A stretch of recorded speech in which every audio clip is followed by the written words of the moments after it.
Hey everybody, NGDL4 champion Captain B-Nard back here with another Wi-Fi battle. Today we have a battle against Fletcher, and as you can see he has a very scary team there. A lot of Ubers, which of course normally I don't play against, but despite that this actually turned out to be a pretty decent match. So having said that, we are going to go ahead and get into it. So looking at his team, I wasn't sure what he was going to want to lead with, so I just decided to lead with my Probo Pass, as he decided to lead with the Arceus.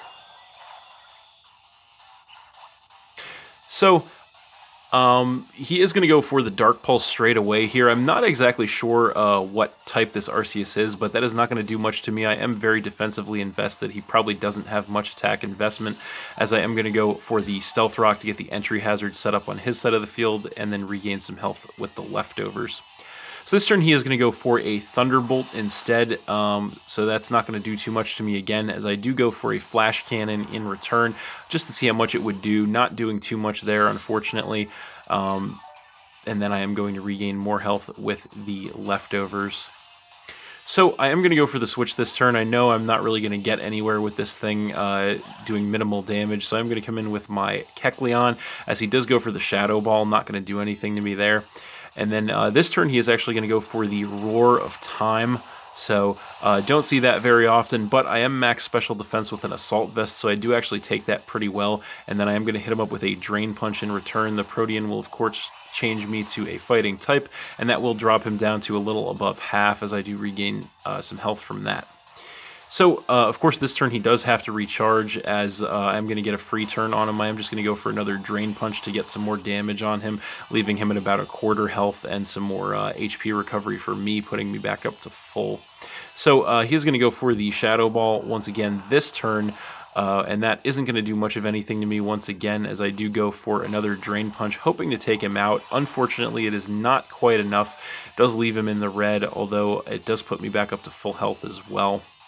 So this turn I am going to go for the Sucker Punch. Of course, the Protean will change me to a Dark type, and from that range it will finally be enough to take down this Arceus and drop him down to 5 Pokemon. So then he is going to come in with Dialga and take some damage from the rocks, and of course the pressure is going to come into play. So I'm going to go for the switch here. I don't know exactly what this thing is planning, but I don't want to take an attack just yet from it, so I will switch back in with the Probo Pass. Unfortunately, he actually does have the Aura Sphere, so he does go for that. I will actually survive that in the red with 12 HP, which was awesome. I do regain some health from the leftovers, but not really going to matter, since he is just going to outspeed me this turn. Go for it again, and that will be more than enough to finish me off here and drop me down to 5 Pokemon as well. So then I'm going to go ahead and come in with Wailord, aka my Big Johnson, and he is going to go for the Roar of Time here.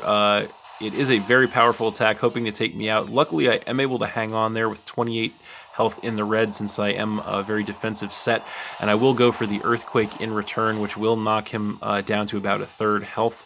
So this turn, of course, he does have to recharge, which is going to allow me a free turn once again, which I will just go for the Earthquake, and from that range that will be enough to finish off the Dialga and drop him down to 4 Pokemon.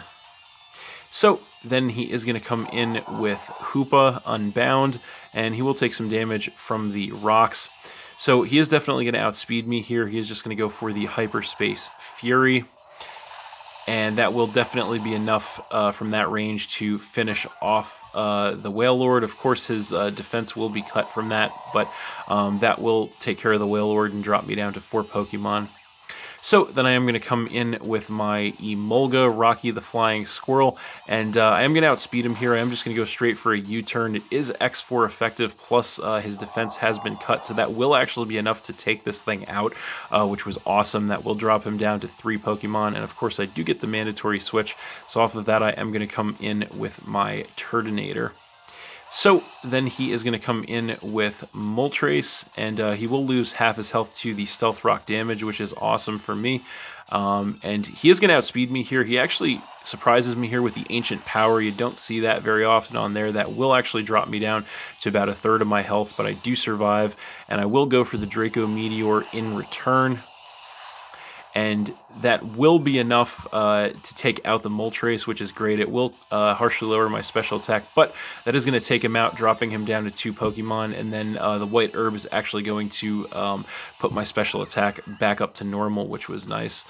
So then he is going to come in with Manaphy and take some damage from the rocks, and he's just going to go for a Scald straight away here, and that is going to be enough, unfortunately, to finish off my Turtonator and drop me down to 3 Pokemon. So then I am going to come back in with the Kecleon, and I am going to go for the Fake Out here just to get that chip damage, and of course the mandatory flinch, which I do get.